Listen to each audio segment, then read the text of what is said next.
I wonder if the Separatist would have been more effective if Dooku was less stupid. You ever wonder that?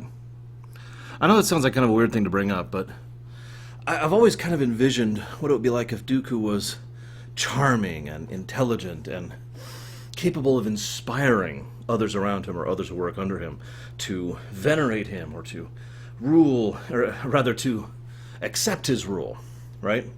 Rather than, I am evil, and if you do anything wrong whatsoever, I will kill you. You know.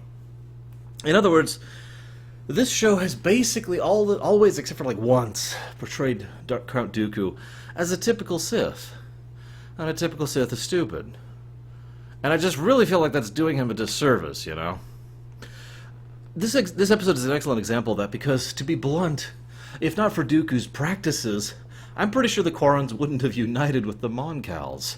Because they wouldn't have had any reason to. As long as they were taking care of their own and accepting them and offering to help them as they were helping them in return, kind of making a mutual arrangement kind of a thing, then the Quarrens would have been like, awesome, we get what we want. We are now in control of the planet. Moving on. Right? But no, there must be slavery. We will not be focusing on rebuilding. You are totally subservient to this other guy, the shark dude, and you have no say in any of this. Oh, right, and you also have to now help us in the war effort. And all of that said without a trace of diplomacy or negotiation or anything.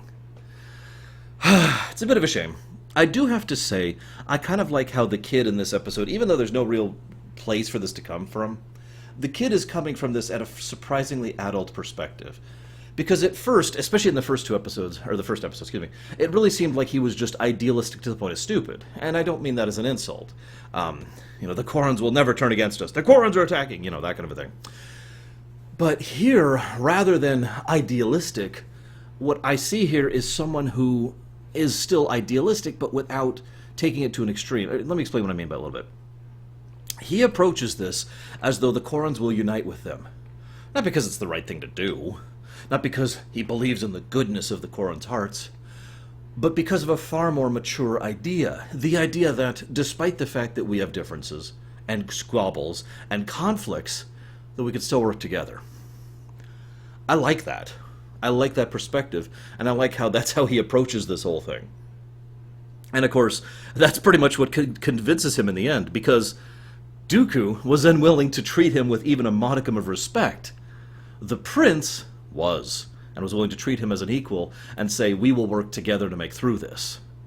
And what would you rather be, an equal or a slave?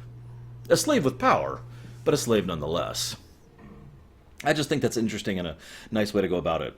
I don't actually have much else to say about this episode. I had a random thought in the middle of it.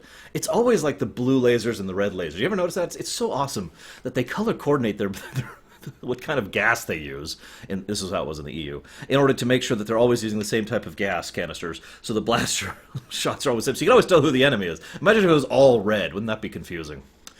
I also like how they showed using the eels. This is actually something else I wanted to talk about. Because the eels, first of all, were kind of a neat and cool little way to have a little torture chamber. It was a very neat idea. I like that. Don't take that out of context. And I like the idea of cracking the helmet in order to get information. In fact, to be completely blunt, I'm amazed he didn't do that earlier. As I mentioned in the last episode, these guys are kind of dependent on breathing and you're underwater. But no.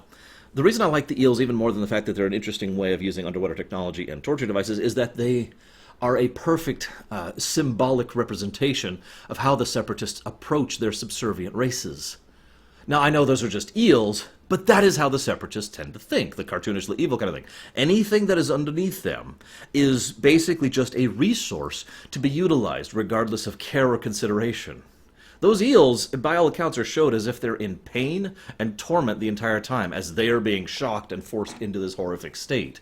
Hell, this is something that was actually shown all the way back in Return of the Jedi with the Rancor, which was a creature that, in the script and in the book, both, in the novelization, it showed that the creature wasn't evil or horrible, it was just in pain and suffering, because that's how it was kept.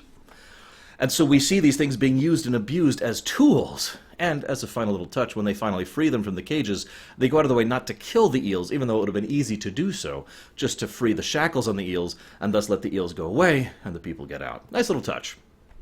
That's all I got. I'll see you next time. It's a trap!